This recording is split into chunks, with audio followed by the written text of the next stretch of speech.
같이 한 마음으로 사무엘상 15장 24절의 말씀 같이 합독해 보도록 하겠습니다. 사울이 사무엘에게 이르되 내가 범죄하였나이다. 내가 여호와의 명령과 당신의 말씀을 어긴 것은 내가 백성을 두려워하여 그들의 말을 청종하였음이니이다. 아멘. 사랑하는 여러분, 우리가 사울처럼 이렇게 죄를 고백하고 인정하는 이러한 고백은 참 귀하죠. 그런데 하나님께서는 지금 이 사울의 이 고백을 하나님은 좋게 보지 않았습니다. 그의 고백은 진실하지 않다라는 겁니다. 왜 그의 고백이 진실하지 않은가? 고백 후에 그의 모습을 보면 압니다. 그가 죄복 고백을 하고 난 후에 그가 하는 말들을 보면 압니다. 그렇습니다. 하나님께서 오늘 우리가 예배를 드리죠. 그러나 그 예배를 하나님께서 받으시고 받으시지 않으신 예배는 예배 자리를 떠나고 난 후에 우리의 삶을 보면 아는 겁니다. 우리가 가인과 아벨의 예배, 여러분 하나님께서는 가인의 예배는 받지 않으셨습니다. 아벨의 예배만 받으셨습니다. 왜 하나님께서는 가인의 예배를 받지 않으셨을까요? 가인의 예배를 받지 않고 난 후에 가인이 하는 모습을 좀 보아야 되는 겁니다. 가인은 분노하면서 동생을 돌로 쳐 죽였습니다. 예배를 드린 사람은 마음에 분노하지 않습니다. 예배를 드리게 되면 동생을 돌로 쳐 죽이는 일은 없습니다. 하나님은 전지하신 분이십니다. 하나님 모든 걸 다 아십니다. 하나님은 예배를 받으실 영혼에게 예배를 받으십니다. 그분은 속지 않습니다. 그분을 속일 수도 없습니다. 그렇기 때문에 왜 하나님 나의 예배를 안 받아주세요? 왜 내가 회개했는데 이렇게 안 됩니까? 라고 이렇게 하는 것이 아니라 여러분의 모습을 보면서, 저와 여러분의 모습을 보면서 나는 예배자인가를 돌아봐야 되겠습니다. 사울은 죄 고백을 합니다. 그러나 그는 진실한 죄 고백을 하지 않았습니다. 24절의 말씀만 보면은 진실한 것 같습니다. 우리 모두 다 속일 수 있습니다. 물론 사울도 속습니다. 우리도 속습니다. 하지만 하나님은 창조주이시며 전지하시며 하나님 우리의 마음을 보시기 때문에 속지 않습니다. 그래서 그가 정직한 고백을, 정직한 죄의 고백을 하지 않았음을 알 수 있는 것은 그는 사무엘의 옷을 찢어버립니다. 왜 찢었을까요? 실수였겠죠. 찢으려고 찢은 건 아니었습니다. 그를 붙잡다가 찢었습니다. 그런데 왜 찢어졌습니까? 그의 손에 아귀의 힘이 너무 많이 들어간 것입니다. 그는 아귀에 지금 손 아귀에 너무 힘이 들어갔습니다. 붙잡고 싶어서. 더 나아가서 그가 이런 말합니다. 사람들에게 나를 높여달라고 합니다. 이것이 바로 그가 죄 고백하고 난 후에 두 가지의 모습이었습니다.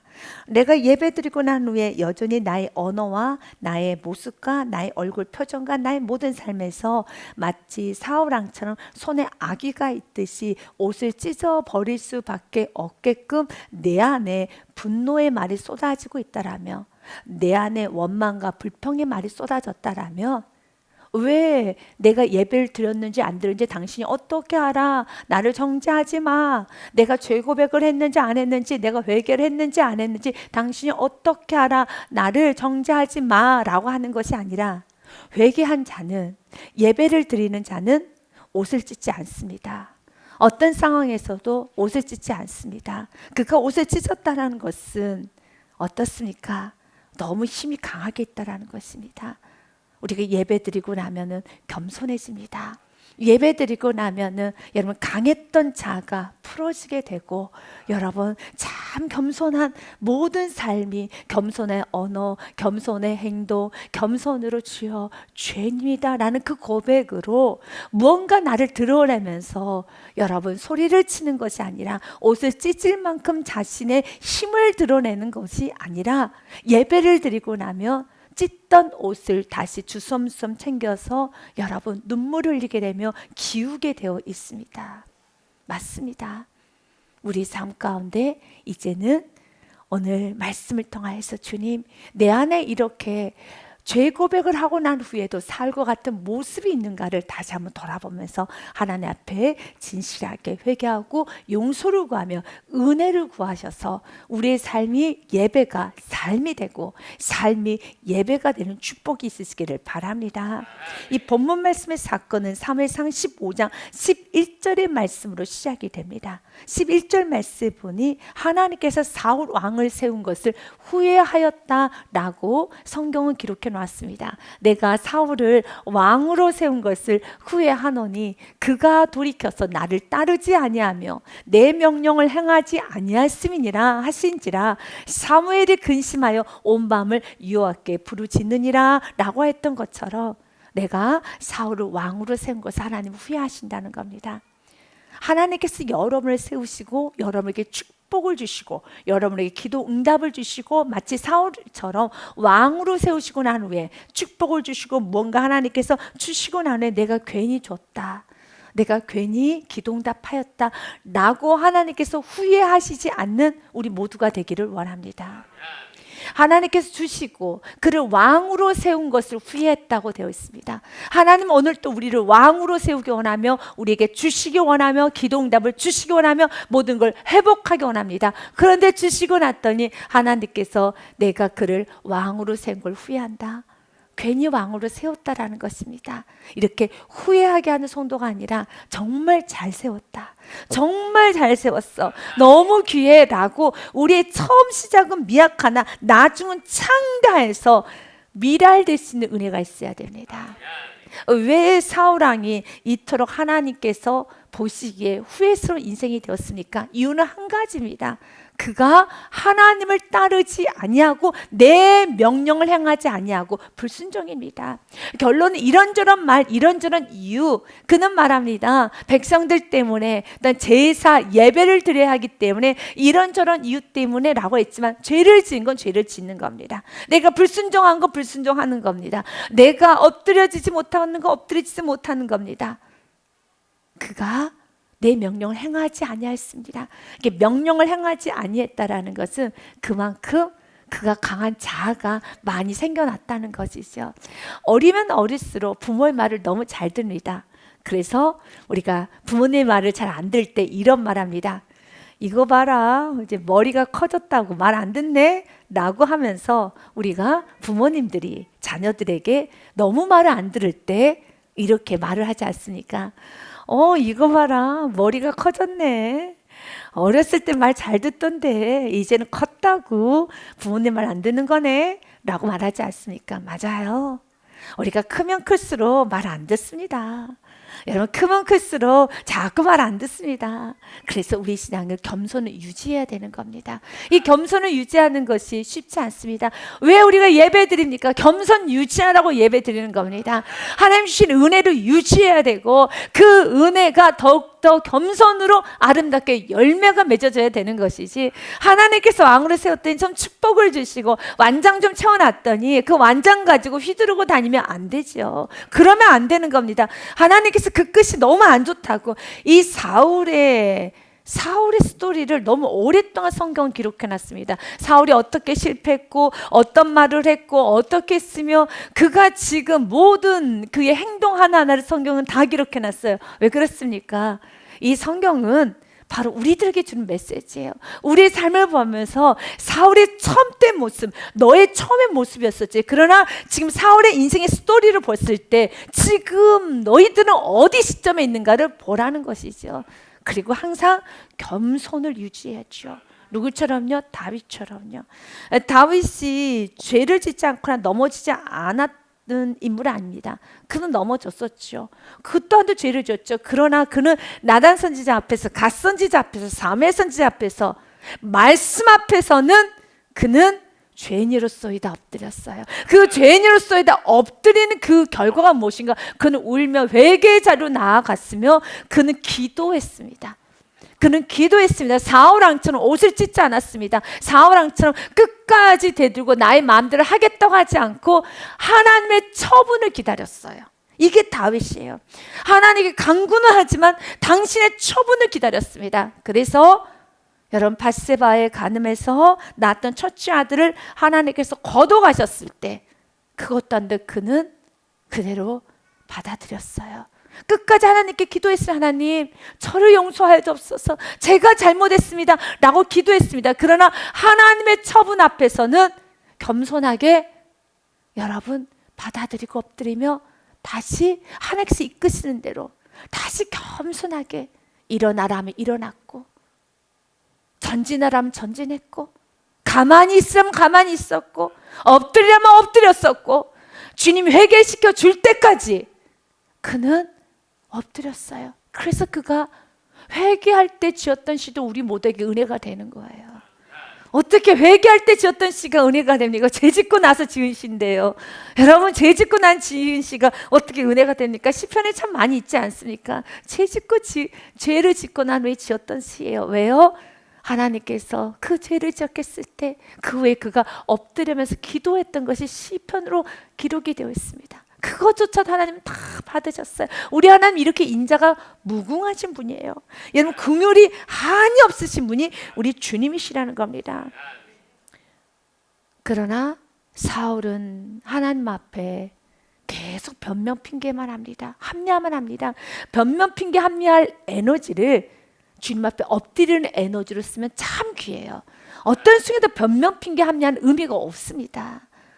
죄는 죄일 뿐입니다. 왜 그렇습니까? 하나님께서 죄를 짓지 않다 하나님은 막아주신 하나님이에요. 그러면 그 막아주신 하나님을 뿌리치고 나아갔기 때문에 이미 하나님을 이긴 거예요. 이겼다는 것은 좋은 의미에 이긴 것이 아니라 그냥 하나님을 누르고 나간 것이기 때문에 그는 이미 선을 넘어버린 거예요. 하나님은 우리를 죄짓도록 우리가 선을 넘도록 방치하시는 분이 아니에요. 하나님은 굉장히 사랑이 많습니다. 집요하십니다. 여러분도 경험했을 겁니다. 여러분이 조금만 마음 흐트러져도 말씀에 떨어지지 않습니까? 와, 우리 하나님은 이것조차도 나에게 정말 넘어가지 않으시고, 와, 말씀을 통해서 나를 이렇게 지적하시고 또 때로는 나를 위로하시고 그러지 않습니까? 하나님은 우리가 죄를 품고 못 살게끔 돼 있어요. 왜 괴롭지 않습니까? 죄를 품고 어떻게 삽니까? 여러분, 어떻게 마음 안에 여러분 죄를 품고 살 수 없습니다. 그래서 하나님 회개케 시켜주십니다. 그럼 회개하지 않는 것은 사울이고 회개하지 않는 것은 우리죠. 하나님 회개를 시켜주시는 분이세요. 그가 이렇게 말합니다. 사무엘이 이르되 14절과 15절 말씀에 그러면 내 귀에 들려오는 이 양의 소리와 내게 들리는 소의 소리는 어찌 됨이니까 하니라 라고 했을 때 사울이 이르되 그것은 무리가 아멜렉 사람에게서 끌어온 것인데 백성이 당신의 하나님 여호와께 제사하려 하여 양들과 소들 중에서 가장 좋은 것을 남김이요 그 외의 것은 우리가 진멸하였습니다 라고 하면서 예배드리기 위해서 남겼습니다. 내가 이렇게 할 수밖에 없는 거, 나도 하나님 뜻대로 살려고, 나도 하나님 뜻대로 살았습니다. 나도 영혼을 위해서 살았습니다. 나도 가정을 지켰습니다. 나도 교회를 세웠습니다. 나도 하나님 나라를 지켰습니다. 저도 믿음으로 살려고 했습니다 라는 말이겠죠. 여러분, 죄를 짓고 믿음으로 사는 건 없어요. 죄는 죄일 뿐입니다. 죄를 짓고 하나님 뜻이 이루어지는 건 없어요. 그런 건 없습니다. 그건 맞지 않는 거예요. 그래서 여러분, 주님은 우리에게 원하는 건 우리가 하나님 앞에 겸손한 예배자가 되기 원합니다. 예배 잘 드리면 결과는 아주 좋아요. 결과는 그분께서 하시는 것이지 여러분, 내가 하나님의 나를 만드는 거 아닙니다. 내가 가정을 세우는 거 아닙니다. 그래서 어떻습니까? 여러분, 내가 세웠기 때문에 이 가정도 내가 세웠고 여러분, 영혼도 내가 세웠고 사울왕처럼 나라도 내가 지켰으니 얼마나 억울해서 그가 사무엘의 옷을 찢은 거예요. 너무 억울해서 찢은 겁니다. 나 이렇게 물러설 수 없다라는 겁니다. 내가 어떻게 백성을 지켰는데, 내가 어떻게 고생을 했는데 누가 하셨습니까? 하나님이 하셨죠. 그러나 사울이 왜 이렇게 화가 났는가? 진짜 자기가 한 거예요. 주님은 우리가 그렇게 살기를 원하지 않습니다. 내가 언제 그렇게 바들바들 떨며 살라고 했어? 내가 언제 그렇게 이렇게 지키라고, 너 보고 지키라고 했어? 나는 한 가지, 너희들에게 요구한 건 한 가지였어. 나 믿고 예배 드려봐. 내가 어떻게 일하는가? 그러나 나 믿지 않았잖아. 사울은 하나님 믿지 않았어요. 사울은 하나님 믿지 않았습니다. 자신이 백성 지켜야겠다고 생각했습니다. 지키는 것이 아니죠. 그런데 백성을 지켰는데 백성을 지키지도 못할 뿐 아니라 하나님께 버림까지 받았으니 얼마나 억울하겠어요. 얼마나 억울하겠어요. 주님은 우리가 너무 억울해서 하나님 앞에 대성통곡하는 인생이 아니라 은혜였습니다 라고 끝나는 인생, 아름다운 인생이 되길 원합니다. 그때 사무엘이 말합니다. 하나님이 이렇게 말씀하지 않으셨지 않습니까? 또 여호와께서 왕을 길로 보내시며 이르시기를 가서 죄인 아멜렉 사람을 진멸하되 다 없어지기까지 치라 하셨거늘 이렇게 말씀하지 않으셨습니까? 19절에 어찌하여 왕이 여호와의 목소리를 청종하지 아니하고 탈취하기만 급하여 여호와께서 악하게 여기신 일에 행하였나이까 라고 했더니 다시 사울이 말하기 시작합니다. 사울이 사무엘에게 이르되 나는 실로 여호와의 목소리를 청종하여 아직도 청종했다는 겁니다. 이게 티격태격이에요. 이것이 바로 변론이라는 겁니다. 사무엘 선지자가 당신이 지금 불순종하지 않았습니까? 아니라는 거야. 나는 청종했다라는 겁니다. 나는 청종했다라는 겁니다. 이러면은 해결이 안 돼요. 이런 인생 살지 말라는 겁니다. 이런 인생 사는 건 안 돼요. 이렇게 인생이 이렇게 풀어져 가면 그 인생은 아름답지가 않습니다. 지금 사울의 인생은 아름답지가 않아요. 우리 인생이 아름다워야 되는 겁니다. 그런데 사무엘은 이렇게 말씀하지 않았습니까? 라고 할 때 아닙니다. 전 청종했습니다. 라고 자꾸 사무엘은 계속적으로 그를 추궁합니다. 하나님께서 너의 죄를 추궁하고 때로는 믿음의 사람과 같이 여러분 그 영혼이 무너져 있었을 때 그 믿음의 사람이 당신은 지금 이렇게 은혜를 모르면 안 되지 않겠습니까? 이런저런 은혜 사건을 계속 추궁하듯이 계속 말해주면서 정신 좀 차리라고 마치 그 모습이 자녀가 너무 이렇게 여러분 윗길로 갈 때 부모가 자녀를 앉혀놓고 너 정말 이것도 너의 잘못. 이래도 너가 지금 이렇게 살아야겠느냐? 좀 이것도. 너 어렸을 때부터 줄기차게 그렇게 못된 짓 하더니 이게 성인이 돼서까지, 아니 결혼해서까지 이래야 되겠느냐 하면서 그의 과거를 다 읊어가면서 초등학교 때 잘못한 거, 중학교 때 잘못한 거, 너 그때 엄마 지갑에 훔쳐간 거, 뭐 한 거부터 성인 40, 50이 됐는데 그 모든 사건을 다 들춰내면서 얘기를 하는 부모의 심정은 어떻겠습니까? 왜 그렇습니까? 그럴 때 말하죠. 내 나이 50인데 왜 이런 말씀 하냐고 라고 하겠죠. 왜요? 지금 50이 됐는데 60이 됐는데 아직까지도 못된 버릇을 고치지 못했을 때는 그 못된 버릇을 고치지 못했을 때는 어떻게 이야기를 합니까? 어렸을 때 캐캐 묵은 이야기까지 다 끄집어내지 않습니까? 너가 이렇게 하더니 아직까지도 그 버릇을 못하고 이제는 결혼까지 해서도 이제는 사업까지 하면서도 이렇게 다 어른이 돼가지고 아직까지도 그러네 라고 하면서 계속 추궁하듯이 들어가지 않습니까? 지금 사무엘의 나이가 몇 살입니까? 이건 좋은 그림이 아니에요. 그림이 아름다워야 돼요. 그림이 아름다워야 되는 겁니다. 그러나 이 사건 이후로 사무엘은 사울을 영원히 다시 보지 않습니다. 이렇게 큰 논쟁과 싸움으로 끝나버리는 것입니다. 사울이 사무엘에게 이르되 나는 실로 여호와의 목소리를 청종했습니다. 여호와께서 보내신 길로 가서 아멜렉 왕 아각을 끌어왔고 아멜렉 사람들 진멸하였습니다 라고 자신이 했던 모든 행위만 하나씩 너무나도 시간 하나 여러분 모든 장소까지 모든 자신 동선을 다 말합니다. 지겨울 정도로 말합니다. 계속하던 말을 또 합니다. 나는 가서 보내신 걸로 가서 끌어왔고 진멸하였으나 20절에 이렇게 됩니다. 21절에 다만 백성이 어쩔 수 없다라는 겁니다. 그 마땅히 멸할 것 중에서 가장 좋은 것으로 길갈에서 당신 하나님 여호와께 제사하려고 양과 염소를 끌어왔나이다 하는지라 라고 말을 합니다. 내가 이렇게 한 것은 예배드리기 위한 겁니다. 내가 이렇게 한 것은 나도 믿음을 살기 위해서 한 것입니다. 사랑하는 여러분, 하나님께 예배드리는 건 순종이에요. 주님은 우리에게 불순종하면서 그렇게 원망 불평하면서 하나님의 뜻 이루는 거 원하지 않습니다. 하나님께서 원하시는 것은 진짜 우리의 마음이 진실해지길 원합니다. 이건 거짓이에요. 거짓입니다. 그럴 때 사무엘이 말합니다. 사무엘이 이르되 여호와께 번제와 다른 제사를 그의 목소리를 청종하는 것을 좋아하신 같이 좋아하시겠나이까. 순종이 제사보다 낫고 듣는 것이 수장의 기름보다 나으니라고 합니다. 순종하십시오. 맞습니다. 주님께서 원하시는 건 순종입니다. 그래서 창세기 22장의 말씀에 보면 아브라함이 하나님 말씀에 순종해서 이삭을 바쳤을 때 그때 하나님이 하셨던 말씀이 있어요.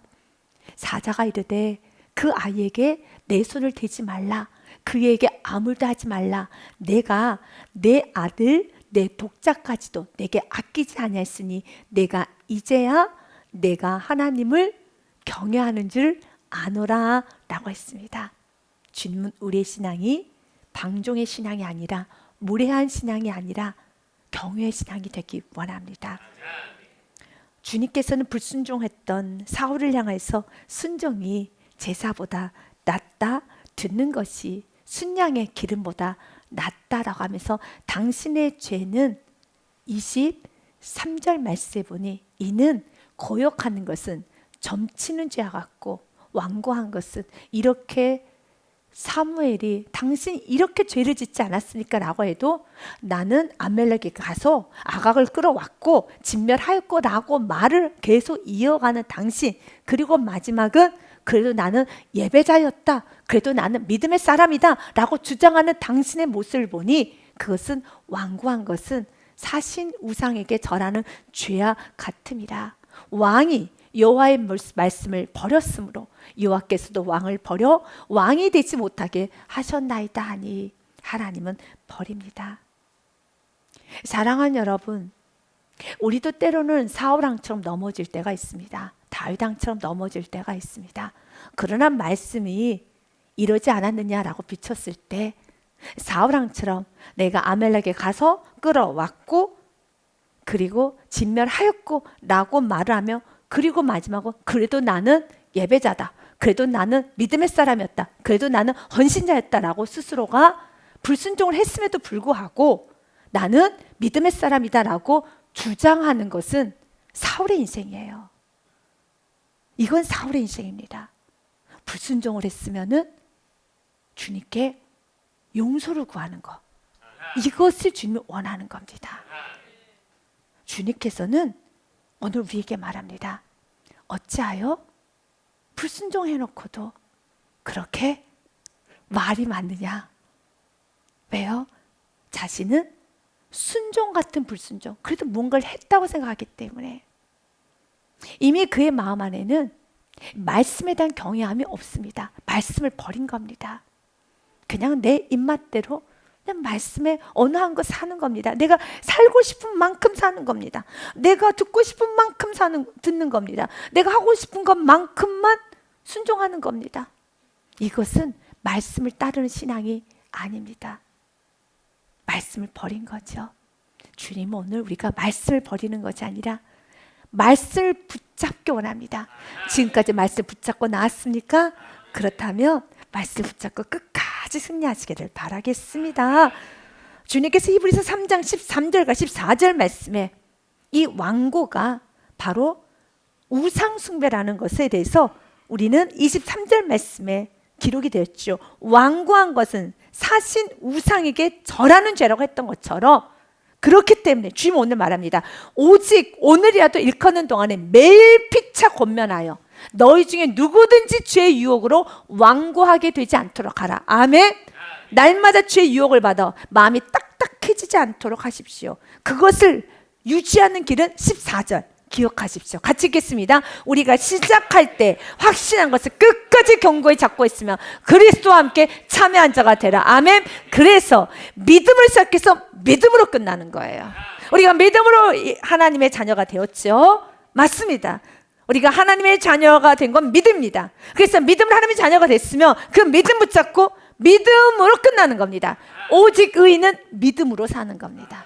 믿음을 놔버리면 우리는 완고해져요. 우리가 믿고 살 거는 끝까지 주께서 우리가 시작할 때 확실한 것을 끝까지. 그럼 우리가 삶이 힘들고 환경이 힘들면은 우리 마음이 완고해져요. 왜요?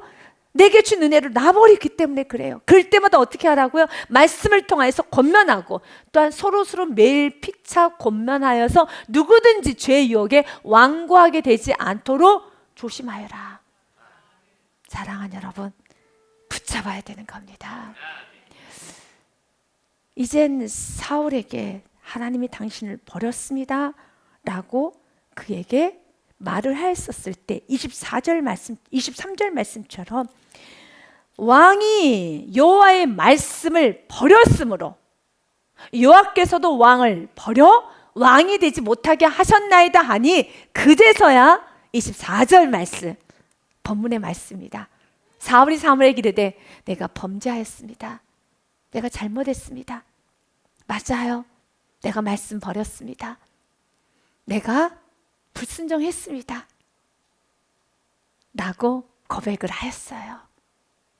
근데 이 고백이 하나님 보시기에는 진실되게 보지 않은 거예요. 왜냐하면 고백은 했습니다. 내가 여호와의 명령과 당신의 말씀을 어겼다고 했었죠. 그 전까지는 어기지 않았다고 했어요. 나는 청종했습니다. 나는 순종했습니다. 난 다 지켜 행했습니다 라고 3번 반복을 합니다. 그러나 24절에는 당신의 말씀을 어겼습니다. 인정합니다. 근데 인정을 하면 여기서 끝이어야 돼요. 그러나 항상 사울은 인정했습니다. 그러다가 항상 따라붙어요. 내가 백성을 두려워하여 그들의 말을 청종하였습니다. 결국 내가 불순종한 건 누구 때문에요? 또 누구 때문입니까? 또 백성들 때문에요. 이 고리가 끊어져야지만 돼요. 그가 연녀 말합니다. 지금 내 죄를 사하고 나와 함께 돌아가서 나로 하여금 여호와께 경배하게 하소서라고 합니다. 같이 가서 예배 드리자는 겁니다. 그 와중에도 그는 무엇을 생각하는가? 사람들의 시선을 생각합니다. 그래서 그는 예배자가 아니에요. 예배는 하나님께 드립니다. 하나님만 보이죠. 이런 죄를 범하고 나서도 하나님만 보이지 않습니다. 여호와께 경배한 거, 이건 문제가 안 돼요. 우리가 회개하고 나면 나 예배 드려야 되겠다, 더 예배 드려야 되겠다 라고 하지 않습니까? 그래서 우리는 다 속을 수 있어요. 그러나 그 뒷구절에 바로 그가 왜 예배 드리러 가고 싶었는가에 대한 말씀이 기록이 되어 있습니다. 그것은 바로 30절 말씀입니다. 그 와중에도 사울이 지금 누가 보이는가? 사람들의 시선이 보여요. 예배를 드리고 나면 사람들의 시선이 보이지 않습니다. 내가 하나님 앞에 죄인인 것이 보고 내 죄 때문에 애통을 하게 되는 것이지, 그 와중에도 사울은 무슨 말을 하는가? 여러분 25절의 말씀까지만 보면은 완벽한 그는 여러분 회개한 것 같아요. 25절에 뭐라고 됐습니까? 청합니다. 지금 내 죄를 사하여 주옵소서. 굿. 너무 좋습니다. 나와 함께 돌아가서 나로 하여금 여호와께 경배하게 하소서. 다시 예배자가 되었죠. 너무 굿. 너무 좋습니다. 그러나 하나님은 속지 않아요. 속지 않습니다. 그래서 예배를 드렸다면 예배 드린 후의 결과를 보면 알 수 있습니다. 그가 무엇을 챙기기 시작합니까? 무엇을 챙기기 시작합니까? 백성들의 시선, 더 나아가서 자신의 자리를 또 챙기기 시작합니다. 30절 말씀은 사울이 이르되 내가 범죄했을지라도 이제 청하옵나니 내 백성의 장로들 앞과 이스라엘 앞에서 나를 높이사 나와 함께 돌아가서 내가 당신의 하나님 여호와께 경배하게 하소서 하더라. 여러분, 하나님은 이런 예배를 받으실까요? 하나님은 이런 회개를 받으실까요? 이 와중에도 하나님께 예배하는 이 와중에도 그는 무엇입니까? 백성과 장로들 앞에서 나를 높여달라는 것은 당신과 내가 함께 내려가지 아니하면 백성들이 의심합니다. 당신과 나와 함께 올라갔는데 따로 떨어져서 가면은 장로님들이 의심합니다. 안 돼요, 그것은. 이게 사울의 모습이에요.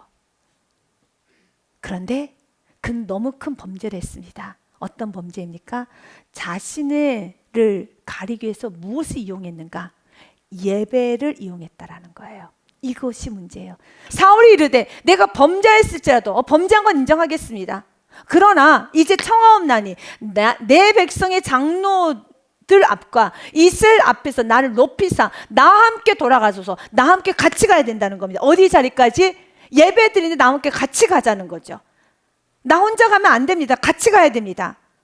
그리고 당신 하나님 여호와께 경배하게 하소서 하더라 라고 하는 것입니다. 우리가 때로는 여러분 내가 범죄했을지라도 자녀 앞에서는 믿음의 어머니로 그대로 나를 보이고 싶어서 여전히 기도하는 척. 또한 내가 범죄했을지라도 내가 믿음의 아내를 보이고 싶어서 예배하는 척. 내가 범죄했을지라도 내가 믿음의 부모로 보이고 싶고 남편을 보이고 싶어서 내가 헌신하는 척. 믿음의 목회자로 여전히 보이고 싶어서 범죄했을지라도 이걸 보이고 싶은 성도들에게 성령 충만한 척. 그런데 너무 잘못한 건 기도, 예배, 믿음, 성령 충만을 가지고 장난쳤다는 거예요. 그러면 안 돼요. 이건 또 다른 범죄예요. 자신이 믿음이 있는 부모인 척, 자신이 성령 충만한 아내인 척, 자신은 믿음의 길을 가고 있는 은혜를 저버리지 않는 남편인 척, 성령 충만한 목회자인 척, 말씀과 영혼사의 열정이 넘쳐나는 목회자인 척 범죄했을지라도 그 척을 하기 위해서 더 내가 움직이고 더 열정적인 모습을 보이고 더 가르치려고 더 보이는 것으로 내 겉모습만 치장한다면 안 됩니다. 안 되는 겁니다. 마태복음 23장 말씀 25절 말씀에 여러분 죄를 짓고 넘어지는 거 주님은 알고 계세요. 괜찮아요. 그렇다고 죄에 대해서 가볍게 여기는 거 심상히 여기는 건 아닙니다. 지웠으면 어떡합니까? 이미 지워버린 거 어떡합니까? 회개해야죠. 죄를 가리는데 에너지를 쓰지 마십시오. 그곳에 머리가 열리지 마시고 그냥 주님께 다윗처럼 울면 되는 거예요. 그것 또한 가리려고 믿음 있는 척 커스프레 하면은 너무 인생이 복잡해져요. 사울처럼 인생이 복잡해지는 겁니다. 그냥 정직한 예배자가 되어서 다윗처럼 울면 주님께서 다 모든 건 다 회복시켜줘요. 주님께서 다 자리도 만들어주시고 이제 주님께서 다 좋게 해주십니다. 이 은혜가 우리 모두에 있기를 원합니다. 와이스진저 외식하는 서기관들과 바리새인들이요 잔과 대접의 것은 깨끗이 하되 그 안에는 탐욕과 방탕으로 가득하게 하는도다. 26절과 27절 말씀에 눈먼 바리새인이여 너는 먼저 안을 깨끗이 하라 그리하면 겉도 깨끗하리라. 아멘. 이건 자동적인 거예요. 그냥 이너마인드가 좋으면 그냥 겉도 깨끗해지는 겁니다. 우리 이너마인드가 좋지 않을 때 이걸 가리는 것이 아니라 27절처럼 가려서 회칠한 무덤으로 만들면 안 돼요. 화이스진저 외식하는 서기관들과 바리새인들이여 회를 칠한 무덤 같으니 겉으로는 아름답게 보이나 그 안에는 죽은 사람의 뼈와 모든 더러운 것이 가득하도다. 누구처럼요? 사울왕의 모습처럼요. 그런데 이제는 사울왕의 이제는 그 심정으로 가봅시다. 사울왕의 마음이 편할까요? 지금 사울왕은 어떨까요? 지금 사울왕은 이렇게 지금 어떤 마음일까요? 너무 괴로울 것 같아요. 너무 고통스러울 것 같아요. 사울왕은 지금 제정신이 아닙니다. 점점 더 사울왕은 이제 더 난폭해져 가요. 그래서 주님은 우리가 사울왕처럼 겉모양을 챙기는 것이 아니라 범죄했을지라도 그 후의 걸 챙기는 것이 아니라 주님과의 관계 회복이 내 인생의 전부가 되기 원합니다. 이건 주님을 사랑해야지만 가능해요. 다윗처럼요. 오늘도 주님을 사랑하게 되면은 범죄한 거 그것 때문에 너무 애통이 돼서 주님 밤낮으로 하루 이틀 3일 한 달 2달을 그냥 울고 다니는 거예요. 그냥 울고 다니는 거예요.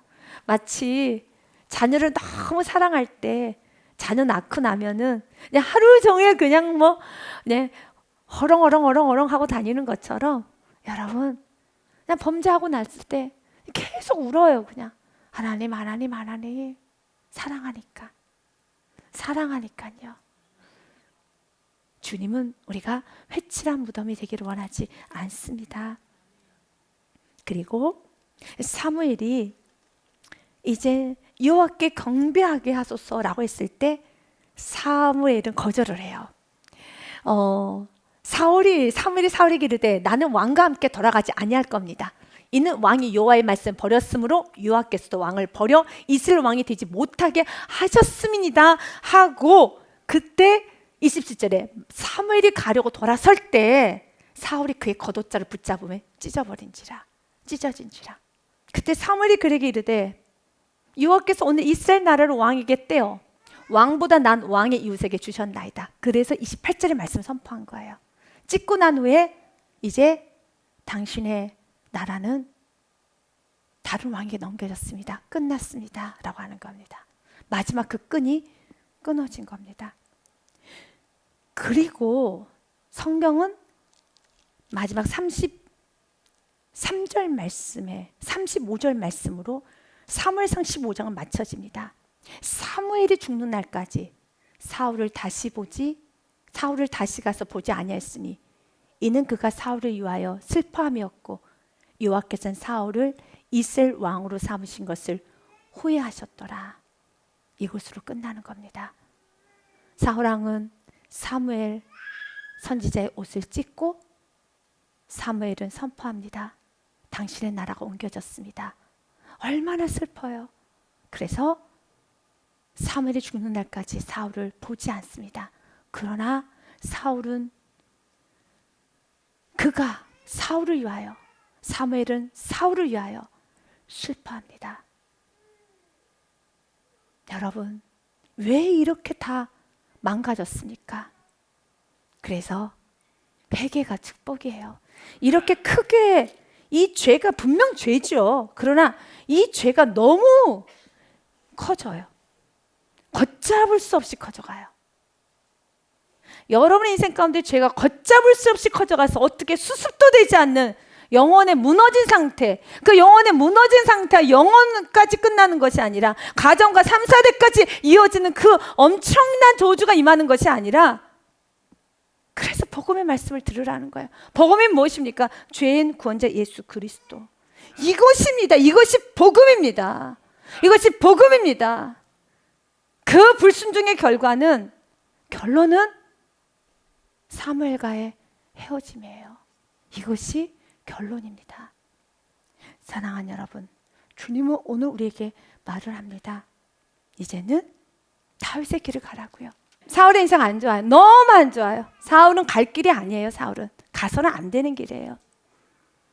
그 인생은 안 되는 인생입니다.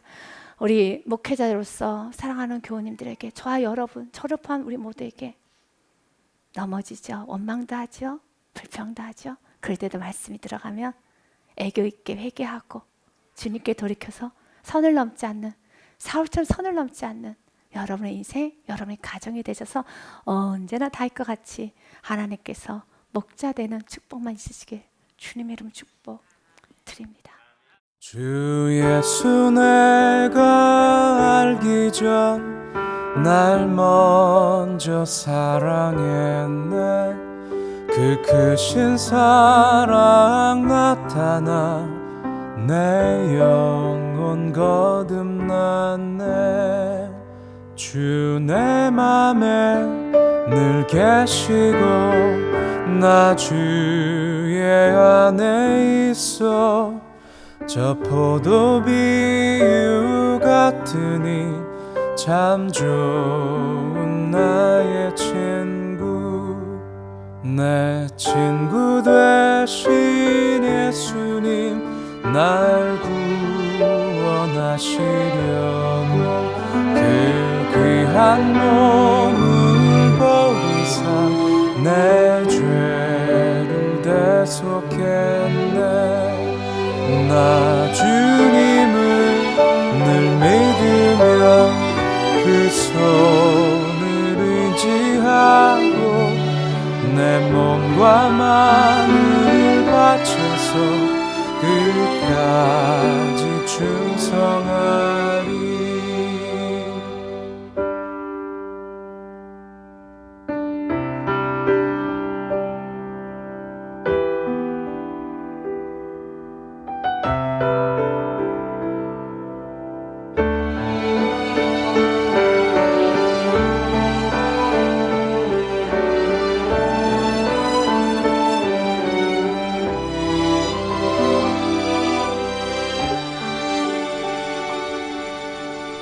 내 진실하신 친구여 그 은혜 내려주사 날 항상 보호하시고 내 방패 되옵소서.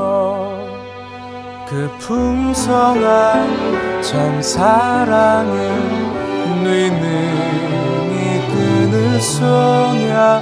날 구원하신 예수는 참 좋은 나의 친구.